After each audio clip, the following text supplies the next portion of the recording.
swimsuit, grab a seat right next to the bear in a hot tub. Well, grab your cocktail too, because this is all part of this furry fellow's bare necessities. The big guy climbed over a fence and got into a California backyard. The homeowner recorded the video of the bear taking a dip in the jacuzzi before finding the guy's margarita, knocking it over, and then proceeding to lap it up. Then, after all that excitement, the bear decided to, wait for it, he took a nap before he then ran off. Put me in a hot tub, have a margarita. I'm going to take a nap, too. I'm not taking off. Good times. Thanks for joining us, Eric. Thanks for having me, and thanks for joining us. Happy 4th, everybody. Outnumbered starts right now.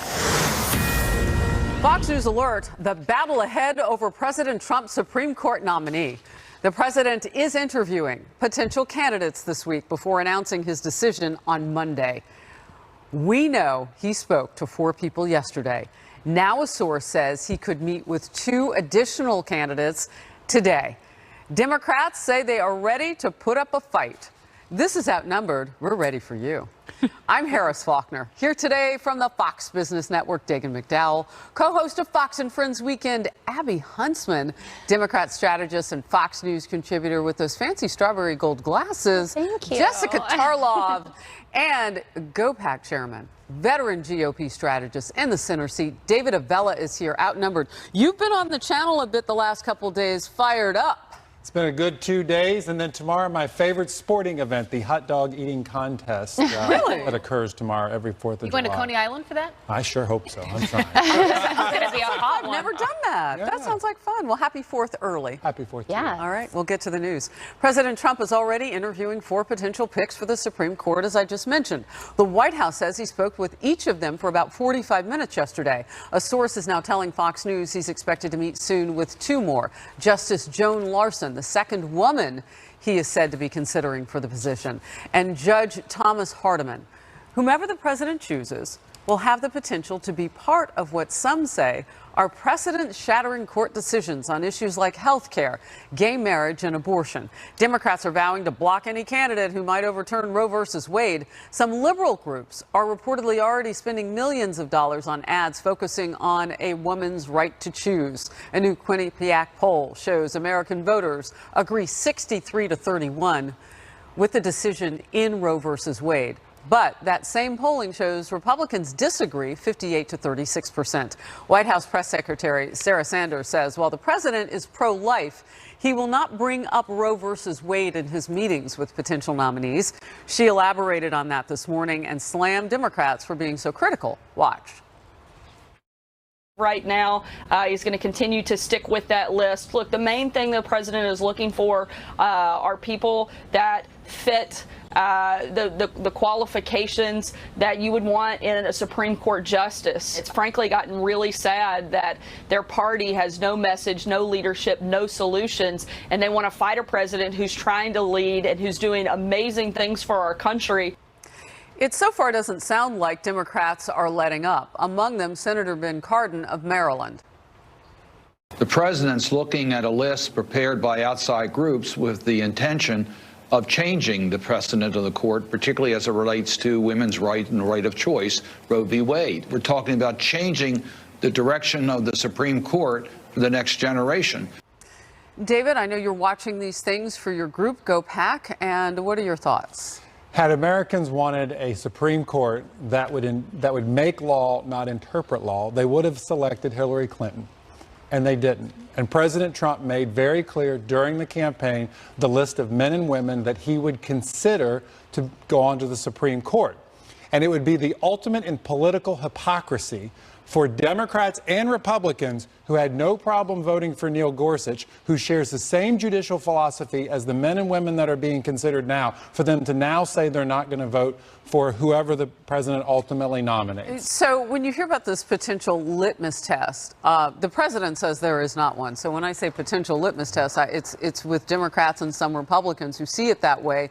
Susan Collins, a moderate Republican, I guess is what you would call her, among them, who says if that's part of the discussion and there's any movement against Roe versus Wade, she's out. Understand that. Part of this, though, is we are in a time when we have to get stirred up just to be stirred up.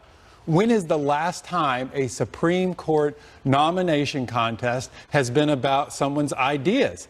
It is always about the nominees go in and talk about their philosophy, and senators have to get up there and opine and make these absurd questions to which the nominees never answer directly. They talk about their judicial philosophy, and as we have seen in nominee after nominee, they ultimately win the vote. Well, that's what's going to happen here. I want to point out, you just spread out enough shade for everybody in the room.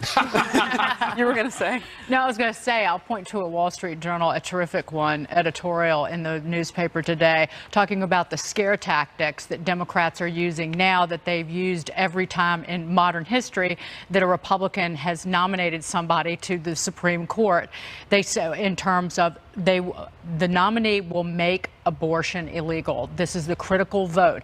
They said it with Justice Kennedy. They said it in 1990 with David Souter, about Clarence Thomas in 1991, Justice John Roberts and Sam Alito in 2005, and then Neil Gorsuch. They even claimed, this is the Wall Street Journal writes, that the Chief Justice might overturn Roe because his wife is a Roman Catholic.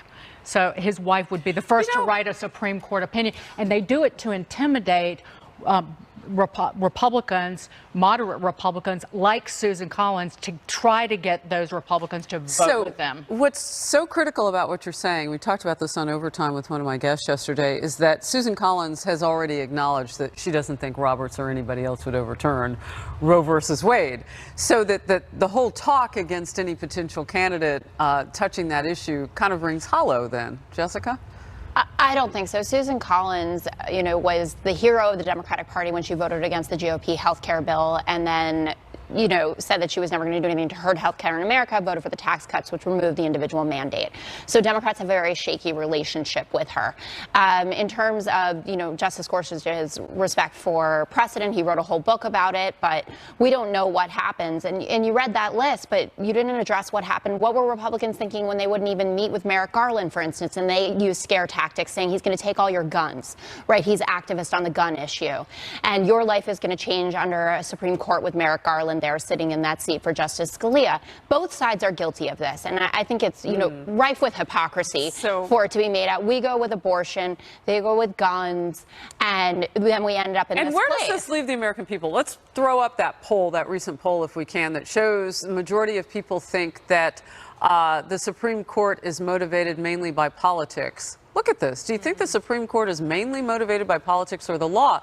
We're not talking about choosing somebody for the Supreme Court. This is what people think about the Supreme Court. And this is why you see people so fired up about where we are right now. Look, elections have consequences. And you mentioned this, David. If Hillary Clinton had won, you would have the Republicans up in arms right now about the people that she was looking to choose on that Supreme Court. The 45 minutes that these judges have spent in the White House over the past day or two, talk about the most important 45 minutes of their professional career. He's going to make a decision. We don't know who that pick is yet, but they've made it clear that he wants someone that has the right demeanor, that he's a constitutionalist, he's a conservative. I think the country needs to calm down and take a step back and wait until we know who that person is. Though, you know what the difference, though, Abby, conceivably, is this president has both chambers, too, alongside with him on Congress. Hillary Clinton wouldn't have had that at this point. Now, we don't know how it might change with the current midterms had she been in office, but there would have been enough actionable opposition, if you will, to her. And that's been kind of the thing for Democrats. They say, well, they have no leverage.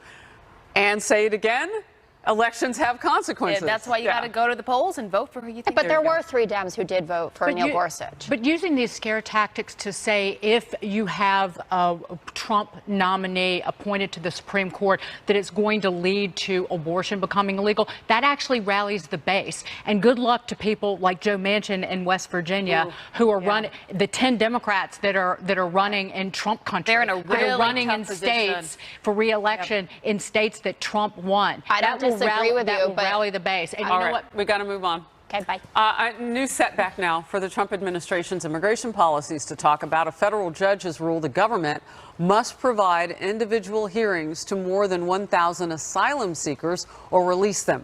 The ruling is on a lawsuit the ACLU and other liberal groups filed after learning detention rates went up under President Trump. A senior ACLU attorney says this, quote, "This ruling means the Trump administration cannot use indefinite detention as a weapon to punish, deter asylum seekers," end quote. No immediate comment from the Department of Justice or Homeland Security officials. But when it comes to President Trump's immigration policies, a new Quinnipiac Quinnipiac poll finds 49% of voters, a plurality, approve of the Supreme Court's decision to uphold the president's travel ban affecting several mostly Muslim countries, while 46% disapprove. Meanwhile, President Trump tweeted this morning: how can the Democrats, who are weak on the border, weak on crime, do well in November? The people of our country want and demand safety and security, while the Democrats are more interested in ripping apart and demanding, parenthetically, and not properly funding our great law enforcement. I have homework with the Quinnipiac poll. I'll be doing that. We all have that word that we can't pronounce. Right? And that's a fair one. Oh, thank you. Here's where we are with this debate right now. Democrats want to abolish ICE. Republicans continue to say we need to know who's coming into this country and we need to have a secure border. This is particularly of interest to me because last week I was in Italy meeting with members of parliament and business leaders along with U.S. elected leaders talking about this very migration issue. You've seen movement even amongst Germany, the poster child, who the left loves to talk about as being a policy that we should pursue on asylum seekers. Even Germany's now saying we have to know who's coming into our country. And it's a big problem that's ripping up the EU, that they're having big discussions about it. So why not here in the U.S. be also saying we ought to know who's coming in this country? Well, and it's interesting, too, Jessica, when you look at Germany, there are reports now that Angela Merkel, trying to keep her position and survive politically, is considering maybe detention camps along the borders as they try to figure out who's in the country. Absolutely. Listen, Germany, by virtue of where they're located, has a very different kind of migration problem than we do. I mean, that's how Western Europe works. Different set of circumstances. And yes, I mean, she's all but admitted that it was a mistake to take, I think it was 1 million refugees at the start of this. And we do need to know who's coming into this country. But that doesn't mean that we need to be implementing policies the way that we have. And there's been backlash from both sides of the aisle about what has been going on here. This is definitely a blow to President Trump and Jeff Sessions, and we'll see what comes of it. But hopefully we can have a humane solution for people who are coming here, fleeing countries that they cannot stay in, and that we also help these countries work out a better system for asylum seeking before they have to cross the border to come here. Also, Democrats don't want to abolish ICE. A few prominent ones do. That was a lot of also. David, you're trying to jump back in. Jessica can say Germany has a different policy. Yeah, they do. France has a policy that has closed their border. Germany has a policy that says to Italy and Spain, you take all the immigrants that are trying to come in from the North African countries, you take them and you keep them. Yeah, their policies are different. They are, particularly France's, is we're not going to let immigrants come in here. And so while many on the left want to say that we have policies that are bad, in many ways, countries that we could be following to have more control over who's coming in. Republicans done President Trump very few favors with that hideous omnibus spending bill. They didn't fund the wall. They funded replacement fencing, and they didn't deprive money from the sanctuary cities. I've said this repeatedly, but the Congress holds the power of the purse. And guess what? They didn't do it to crack down on the cities that harbor illegal immigrants. In some cases, violent criminals who are in this country illegally, and the Republicans did jack about it. We are where we are because of Congress and their lack of action. Abby, I want to just ask real quickly, why is it that you think that Republicans get this sort of heartless reputation that Jessica is laying out when they're trying to protect the borders? Is there something different that they need to be doing in terms of this issue, whether it's messaging or policy? Absolutely. I think it is tough because it's such an emotional issue, and it's such an easy attack line to say Republicans don't care. They're ripping children away from their parents, and the Trump administration should have seen this coming from a mile away. The Obama administration actually considered for a brief moment separating families as well, because they were in the same position. We've got a problem on our border. What do we do? Well, they must have been doing it because those pictures came from 2014, so it was more than consideration. But they realized that if they went through with the zero tolerance policy and separated families, that they would get those headlines and it would be a disaster politically. So President Trump and their team did the same thing, but they followed through with it. I think they've got to be aware, Harris, of how that's going to play in the media. But at the same time, they're also just saying we've got to vet people that come into this country. The majority, I believe, of Americans think we need to do a better job. So they've got to do a better job communicating, but I think they've got the people on their side in terms of policy. Executing what President Trump wants. I don't think people within his administration are serving him well when they have a directive and it's implemented the way it was, separating children from their parents at the border. And we can talk about trade, same problem. We will be. Wow. There is nothing light here. Who came to play? Everybody. Secretary of State Mike Pompeo set to head to North Korea this week to meet with Kim Jong-un. As new reports suggest, North Korea may not be making good on its promise to denuclearize. Whether the United States should continue talks without proof, we'll talk about it. And the attorney for anti-Trump FBI agent Peter Strzok claims House Republicans are trying to trap his client by demanding Strzok testify in public. I thought he wanted to talk. Korea Thursday to meet once again with leader Kim Jong-un. This, as a leaked report from U.S. intelligence officials cast new doubt on North Korea's willingness to abandon its nuclear weapons program. Despite Kim signing an agreement with President Trump during their summit last month, Fox News senior strategic analyst General Jack Keane weighing in.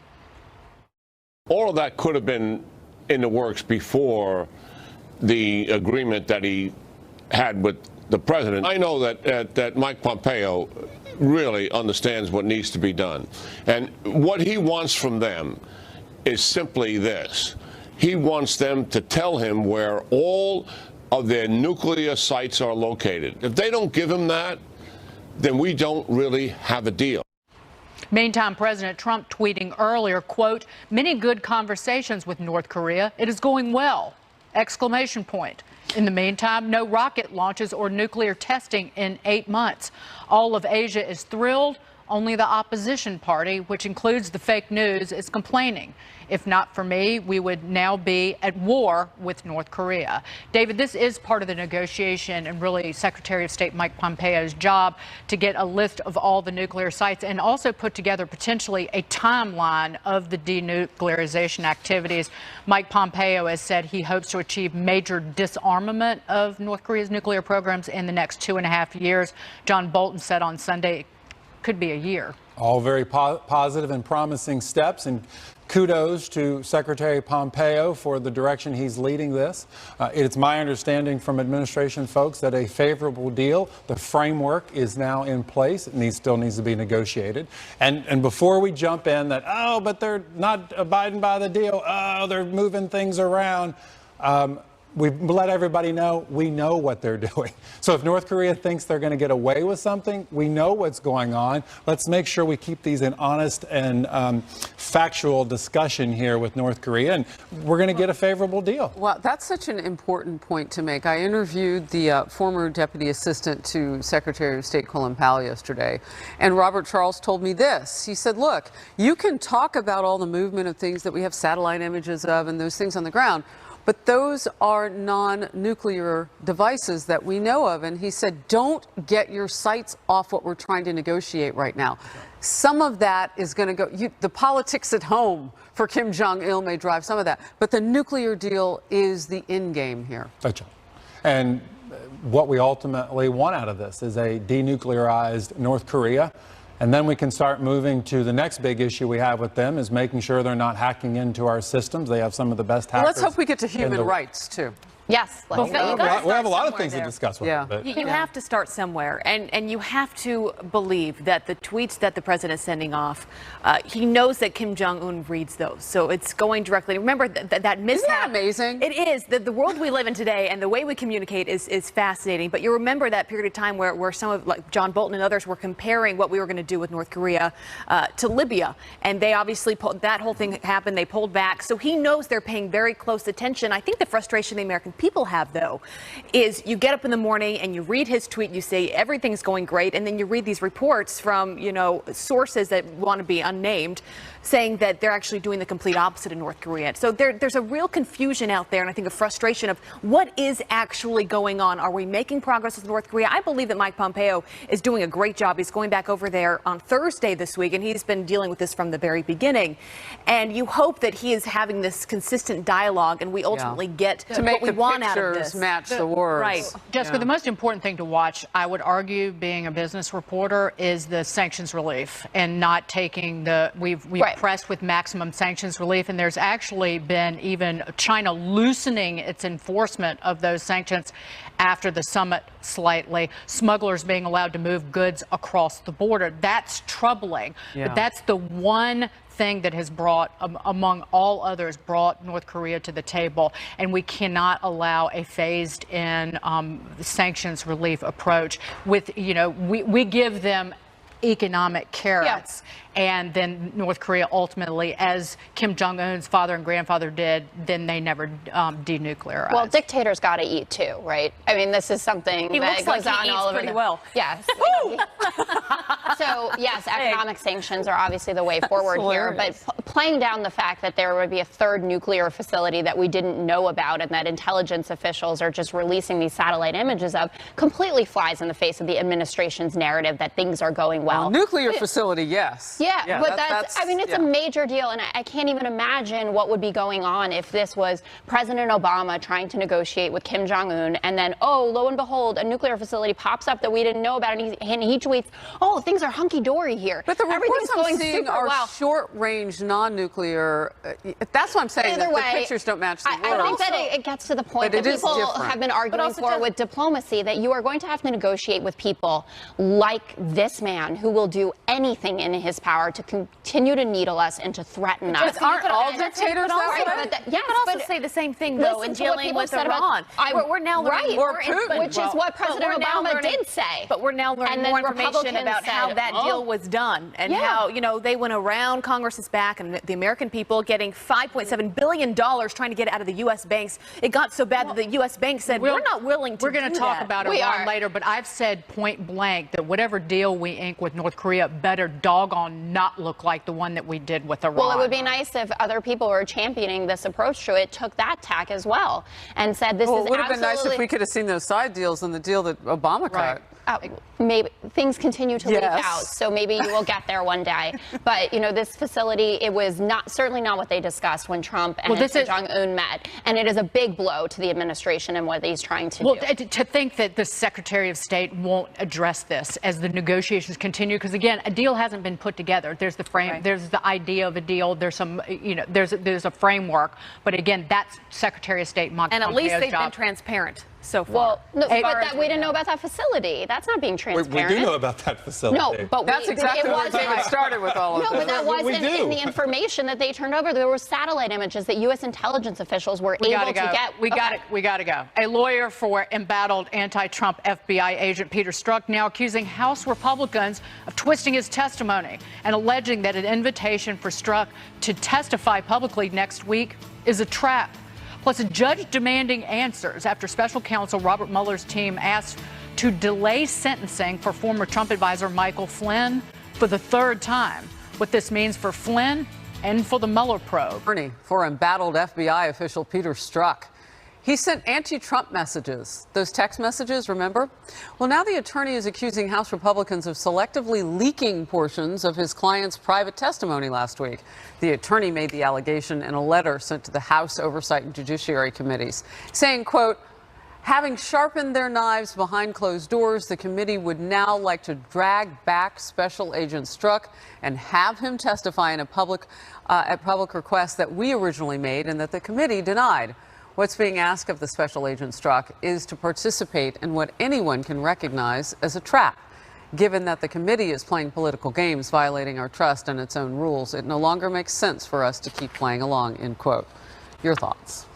The fact that they are complaining about leaks going on, you wonder, have they been watching this investigation? This committee's done nothing but leak and get out there. And it really goes back to, if you have nothing to be concerned about, you don't mind going and testifying before the committee. And what we're now starting to see is now you're going to start having Comey and Strzok and all these individuals at the FBI at the center of this brouhaha, now all out trying to defend themselves. And get ready and get your popcorn, because it's going to start being dem on dem fighting. Uh-oh. Hi, our Democrat friend on the couch. Yeah, so two things. One, if you've got nothing to hide, do you think the president is going to sit down with Bob Mueller? They are determining that. He has made very clear he's willing to do it. Well, but then he said that under the advice of his lawyers, that's what everybody says. That's what Michael Cohen said yesterday, too, on whether or not he'd speak about any payouts or anything like that. That's what everybody says. We know that pleading the fifth doesn't mean that you're guilty. That's not the same as I'm going to move ahead based on the counsel of my attorney. But Peter Strzok originally, at least it was reported, did want to sit in front of a public committee and said it again. we obviously don't know what really goes on in these things. He will have to, I imagine, plead the fifth to a number of questions, and that will then make him look, if he does do a public hearing, will then make him look guilty for these things. We have seen the text messages. In terms of leaking, you're completely correct. People on both sides of the aisle on these committees have been leaking nonstop. So I'm sure there are selective messages that we've seen and selective output from the meeting last week. Like, we heard very little about it, but it was certainly different what I heard on the Dem side from what the Republicans heard on their side there. So I would say it would be best for him to get out there and at least speak to the American people directly, like Rod Rosenstein and Christopher Wray did quite effectively last week. But if he is going to have to say, I can't answer that question, the implicit understanding then is that he's guilty of something. The Rosenstein and Christopher Wray is that they are not, they're not in the crosshairs of this investigation. Well, I think they're not text messages saying that they want to try to keep Donald Trump out of the White House. About whether President Trump is going to fire Rod Rosenstein. And I think also, he is in the crosshairs. this guy made a complete fool of the FBI. And I don't care if you're a Republican or a Democrat, you should be ashamed of Peter Strzok and the way he handled this investigation. I can't figure him out because at first he said he wanted to sit down with them. Congress gave him a number of dates. Apparently he said he wasn't able. I don't know what he's busy doing. That's more important than that. They almost had to subpoena him. Personally, I would love a public hearing because I think a lot of the American people want to hear him answer some of those very serious questions about why he handled things the way that he did in the early days of the Russian investigation. Let me pull my Walmart shop in Southern Virginia butt up to the TV with a big barrel of popcorn and watch this guy testify in front of the American people. That's exactly what everybody I sit wants next to you? Yes, that's what I do. It's like Mystery Science Theater with Peter Strzok. But that's what everybody wants to see, and we can cut through all the posturing. And by the way, for him to come out initially and say, I'll appear in front of your committee, that was nothing but posturing. People also want to see consequences. How can you get away with that and then nothing happens to you in the end? We will see how this plays out. We'll stop it, he said. Perched with their popcorn. And then the insurance policy, again, after the Russia probe was started. All right, well, on that note, meanwhile, new developments in the Russia investigation. Special counsel Robert Mueller and lawyers for former National Security Advisor Michael Flynn in a joint court filing requesting an extension to delay sentencing for another 2 months. This is the third time they've asked for an extension, and the none too happy federal judge yesterday ordering a hearing next week for both parties to explain why it's taking so long. In a rare move, Flynn has been asked to attend in person. Flynn pleaded guilty back in December of 2017 to lying to FBI agents investigating Russian interference during the 2016 election. So we have not heard from or really seen Michael Flynn in about 7 months. David, this is really a chance for, I think, us to hear what he has been doing, how he has been working with investigators. Has he been giving them all this important information they've been asking for? We don't know that. What we do know is this investigation needs to wrap up if they don't have anything conclusive in this investigation.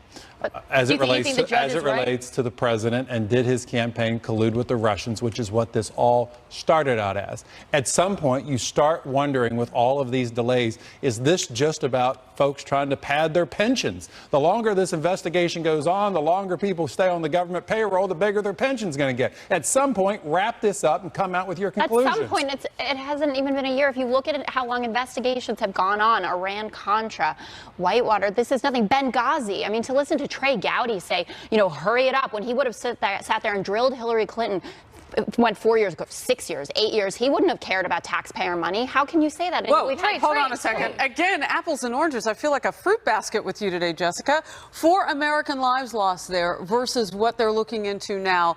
Alleged collusion. And an election. Alleged but collusion, Benghazi was about Americans crimes. who died.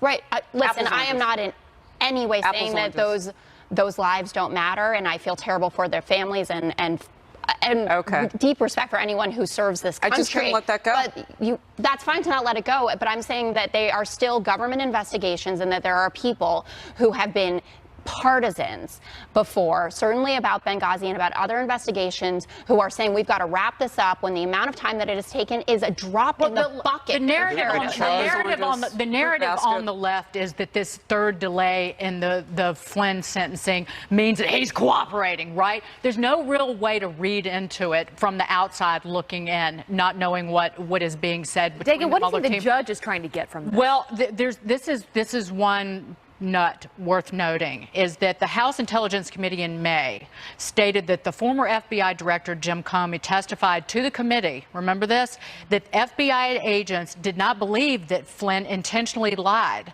about talks with the Russian ambassador. That's what he has pleaded guilty to, is lying to FBI investigators. So if Comey told the House Intelligence Committee one thing, he said something altogether different on this book tour.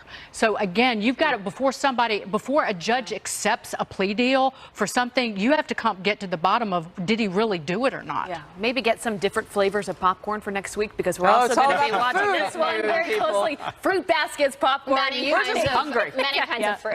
Yeah. All right, coming up, the president set for a one-on-one with Vladimir Putin this month. A big topic, Iran's nuclear program and new sanctions. This as Iranian lawmakers claim the Obama administration granted U.S. citizenship to thousands of Iranians after the nuclear deal was signed. What this means going Finland. And we've learned one big talking point at the summit will be Iran, specifically its nuclear program, and the new sanctions expected to be imposed in the coming months. And now an Iranian lawmaker claims the Obama administration granted U.S. citizenship to more than 2,000 Iranians, including government officials, after the Iran nuclear deal was signed.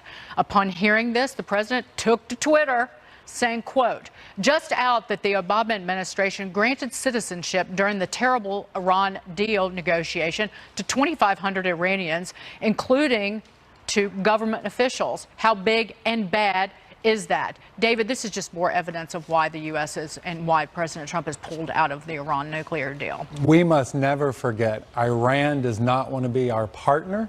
They want to take everything they can from us. And every time we learn something new about this Iran deal, it only underscores why there is no outrage in this country that President Trump wants to get out of this deal. But this hasn't been confirmed. In the Fox News article, oh, Jessica, come on. Go through that Jessica, deal. Come on. You tell me. You go through that deal, and you tell me that is a good deal for America. You're going to sit here and advocate there are a lot that of the people. Iranian I wish deal, General Petraeus was sitting in my seat, or Madeleine Albright, or Henry Kissinger, or the number of people who worked in those roles. You know what? Here's what we do know about the sleaziness of this deal. That's fine, $1.7 billion in cash, power to cash, sent in the middle of the night. $100 billion in sanctions relief to a state-sponsored of terrorism. Jessica, and by the way, inking a deal. Can we just admit that this has not been confirmed about the citizenship? Let me finish. I got cut off and first. Inking a deal that allowed Iran to convert almost $6 billion it held in a bank in Oman by funneling money through U.S. banks that was so bad and smelled so awful that U.S. banks wouldn't even get on board with it. We were talking about it earlier today. U.S. banks even said, no, this is filthy. We're not going to be involved in this. How much more are we going to learn about this deal? About what they gave Iran that we didn't know about. I mean, that's what people are afraid. Okay, we can wait for the confirmation. Okay, that would be great. But what about the billions of dollars that we did learn about? Well, the $1.7 billion was returning Iranian cash. I'm not saying U.S. courts had held up money, Iranian money that was in U.S. banks, because it was owed to the families and the victims of Iranian terror. That was regarding other money. So don't tell me that the Obama administration had to send that money, and they wouldn't have done it in the middle of the night. The only reason we even know about it is because of the Wall Street Journal. Yep. So don't act like the Obama administration was opening the curtains to reveal how awful that deal was. I'm not acting like that. And if we return to an earlier block where we were talking about North Korea, I was saying you have to do things that don't seem right and they seem inappropriate to make sure that you can get a deal done with a dictator. My issue with this segment and how we let it is that we shouldn't be confirmed. Really? What deal do we have with an authoritarian dictator that is all peachy keen and it's all out in the sunlight? We don't know how this deal with North Korea is going to end. We're in the very early stages of that. But the bigger part of this conversation is the summit that's going to happen with Vladimir Putin. And the number one issue they're going to talk about and ways that they can work together, because Russia's not a friend. How can we work together is dealing with Iran, getting Iran out of Syria. The president just tweeted, Putin keeps saying he didn't meddle in the election. Okay. That seems like a really great way to start. Well, let's just interject one fact here, because what I see is you guys talking past each other a little bit. Her father is the ambassador to Russia. So, I mean, I do want to give you credit where credit is due. Maybe they might have talked about this. And I'm a huge fan of Ambassador Hunt. No, that's not fair. Here's why I actually do agree. I don't think the president should have tweeted two fruits together, because you have the CIA, State Department, FBI, who have all said the opposite, that there was meddling. Agreed. Let's there. get David back into this conversation. But there's a more important part of this conversation, David, and that is dealing with Iran, this biggest state sponsor that we deal with in the world. And that is what the summit is going to be about. I think everyone should be on board and hopeful that we can make some sort of progress and agree on dealing with Iran. It is hard to not just shake your head to hear Democrats scream about, oh, we didn't know about this nuclear facility in North Korea, so this is a complete sham. Yet they're perfectly fine with an Iran deal that President Obama signed that says to Iran, hey, you can have nuclear here in a few years and you can have a weapon. And hey, you can just be join the club of all of us who have nuclear weapons. And that's perfectly fine. We enriched a malign force in this world, a terrorist organization, with that Iran nuclear deal and didn't end their nuclear program.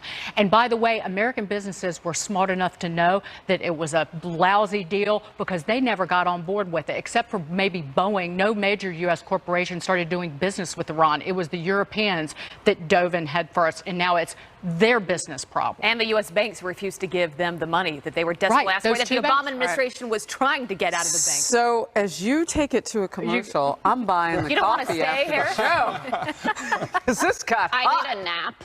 Let's put some ice on that coffee. No naps. Our adrenaline is rushing now. America First, a huge campaign promise from the president, and his crackdown on what he calls unfair trade policies continues. Whether the move goes too far in this global economy or protect American wallets.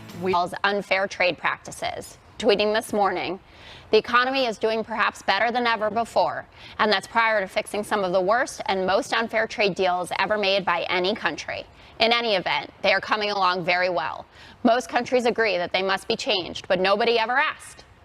This after Axios leaked a draft of a bill that would effectively pull the U.S. out of the World Trade Organization and let the White House raise tariffs without congressional consent. Trump denied plans are in the works, but had this warning yesterday. WTO's treated the United States very badly, and I hope they change their ways. They have been treating us very badly for many, many years, and that's why we were at a big disadvantage with the WTO. And we're not planning anything now, but if they don't treat us properly, we will be doing something. So we've heard that a lot before. If they don't treat us properly, we will be doing something. And the something they have been doing appears to be very bad for the U.S. economy. I hand it over to our tariff queen, Dagan McDowell. It would take an act of Congress to withdraw from the WTO, and this bill that was put together is called the Fair and Reciprocal Tariff Act. So the acronym would be the sound I make when I put my hand under my armpit. Exactly. Pretty much. But again, what is his weapon of choice, the president's, has been tariffs, the steel and aluminum tariffs that seem to come out of nowhere and that were poo-pooed by the Commerce Secretary and his trade rep or trade guru, Peter Navarro, with Wilbur Ross holding up cans of soup. Saying, don't you worry your little head about how much costs are going to go up. But these tariffs and the reciprocal or retaliatory action that we've already gotten from our most important trading partners, Canada, it started last week. Later this week, it will be more retaliatory tariffs from China. It is hurting American businesses. It hurts more businesses than it helps in this country so far. It destroys more jobs than it will ever create. And the steel and aluminum tariffs are just the beginning. Again, retaliation from China, who's that going to hit? It's going to hit our farmers in this country. And if you would pick up the phone, anybody in the White House, they would find out it's a message, how much this could hurt. It's a message that he really sold during the campaign, and much of his base loved that message, that the U.S. continues to get the short end of the stick. We are not getting treated well across the world. Now it comes to reality. You are president of the United States, and the economy is doing well across the board. Right? But so this has shook it, though. So the question that I have is, why isolate yourself? I think it's one thing to go against China. We're dealing with intellectual property. That is a huge problem when it comes to China. But when you want to go to a trade war with the EU, with Canada, with Mexico, you basically put yourself on your own island, and that puts you in a very difficult situation. Well, David, what I've argued is that we should have locked arms with Mexico and Canada and all of our trading partners in Europe if he wanted to take on the intellectual property theft from China, right? And the forced surrender of technology. But instead, we've picked these trade spats, and it's getting worse because there is the threat of tariffs on automobile imports into this country. And when you have businesses standing up in comments to the Commerce Department, like BMW and General Motors, saying this will raise our prices, this will destroy jobs, and it will upend the automotive business in the United States. It is very concerning what may happen in the auto industry, and hopefully much discussion will continue in what the best moves are to help the industry if this is the pursuit we're going to go. At the same time, it is a not plausible goal to want to have fair trade deals, and that's ultimately what the president is trying to get. In fact, while much underreported, when he was in Canada meeting with leaders from across the world the other day, he said, let's get rid of all tariffs. Let's get rid of the tariffs you already have on the U.S. That would mean the 25% tariff that we have on light truck imports, which the president never talks about. So again, we always hammer other countries about them, but we need to get some religion too. You may realize when you go to the store, this happens, and the products that you have most, and they go up in price. And the American people, even folks in the base, they're not when they don't have a job and they're not jobs. going to the store. More outnumbered in a moment.